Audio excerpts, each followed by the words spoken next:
So recently a little movie called High Life was released, and I just saw it, and to say that I was disappointed in this movie was an understatement. Rendan? She's mine. Dad. I'm hers. I was really looking forward to this movie, based on the director at the helm, Claire Denis, I don't know how to pronounce her name, who has worked on some really critically acclaimed movies like Let the Sunshine In from a few years ago, or 35 Shots of Rum, and based on that, plus the promotional material and the cast, I was really excited for this movie. An independent art house movie set in space with a critically acclaimed director, great actors like Robert Pattinson, Mia Goth. I was kind of primed to love this movie. This is right up my alley. I love space movies. This is a movie that has a lot going for it, as I've said, and the idea, the concept, the story at the heart of this movie is kind of interesting.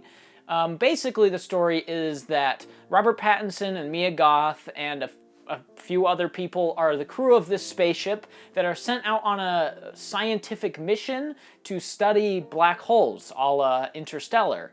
But instead of these being scientists like in Interstellar, the crew of the ship is a bunch of ex-convicts who are sent into space on this ship because they have no life to live on Earth. They're death row patients, convicts. They've done horrible things, and they basically have no life on Earth. So they're presented with this opportunity to go into space to serve science, and of course they take that opportunity. And that is essentially the bare bones version of the story. And I really like that idea. I like this idea of ex-cons going into space for science, and it being a character study. And that's kind of what I expected out of it. And yet it isn't. It isn't a character study. There really isn't a main character, and there really aren't any characters that are interesting. Trash. Refuse that didn't fit into the system. Until someone had the bright idea of recycling us to serve science. And that's sort of my biggest problem here. It's not a movie that feels particularly focused. There's nothing about it that really stands out in a positive way for me. It's just kind of flying by the seat of its pants until it ends, and I fully realize that I might be missing something here, because it does feel like a movie that is trying to say something, but throughout the entire runtime I never got a sense of what that was. And to be fair, I kind of mentally checked out about the halfway point, because the second act of this movie is really stupid. This movie I would split up into 3 acts, and all 3 of these acts I liked in different intervals. The first act of this movie I thought was incredibly boring. It's Robert Pattinson with his little baby, and he's doing chores around his spaceship. There is at least questions that I wanted answers out of this first act, despite it being kind of boring.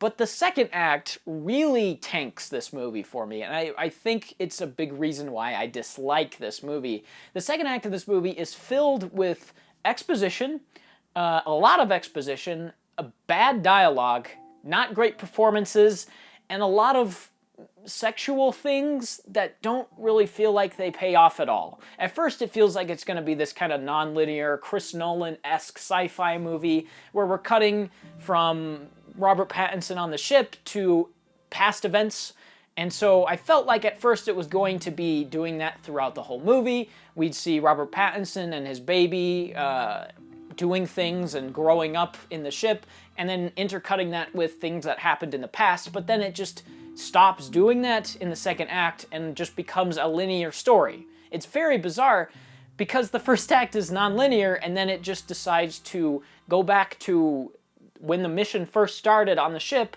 and then tell its story up until when we saw the Robert Pattinson with his baby. So I don't know why the choice was made to do this. And then there's a lot of exposition explaining things that didn't really need to be explained. Like in the first act, there's a scene when it cuts away from Robert Pattinson to this professor on a train who explains literally everything about this space mission that we don't even need to know. And the doctor, or the professor, isn't even a part of the movie. He's literally in one scene explaining every detail of this space mission, and then he doesn't show up again. And he explains that there's ex-convicts on the ship, and it's a one-way mission, and we didn't tell them it's a one-way mission. Is that ethical? I don't know.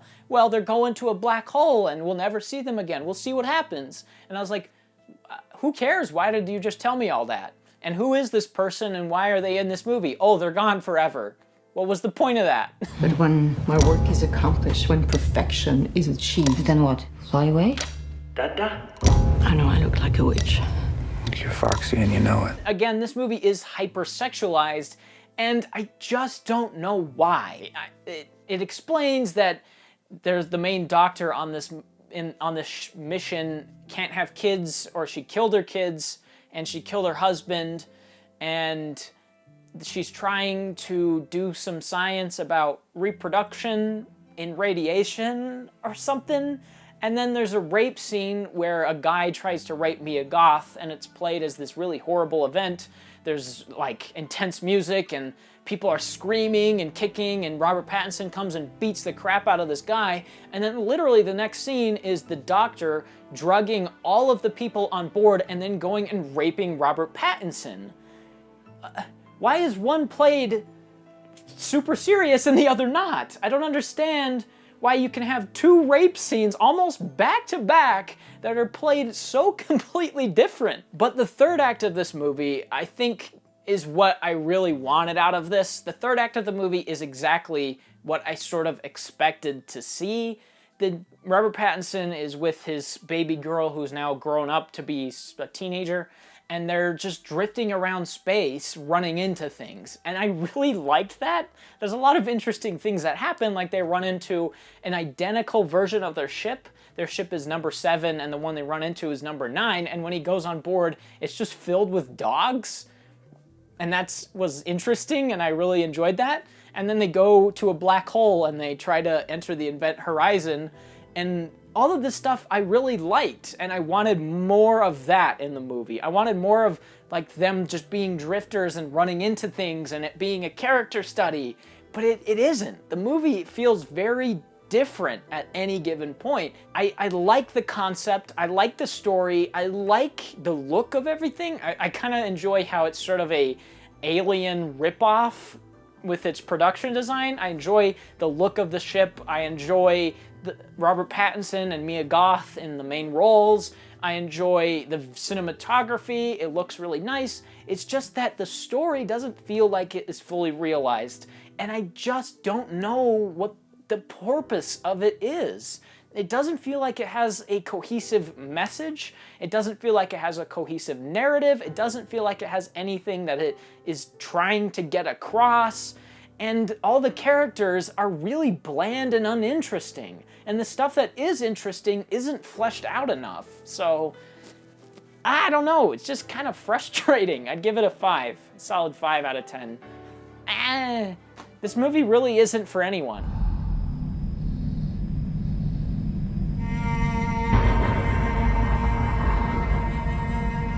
People that enjoy art house movies, I can't see them enjoying this because it explains way too much. And people that love like Marvel movies, I can't see liking this because it's too boring. So I don't know who this is for. I don't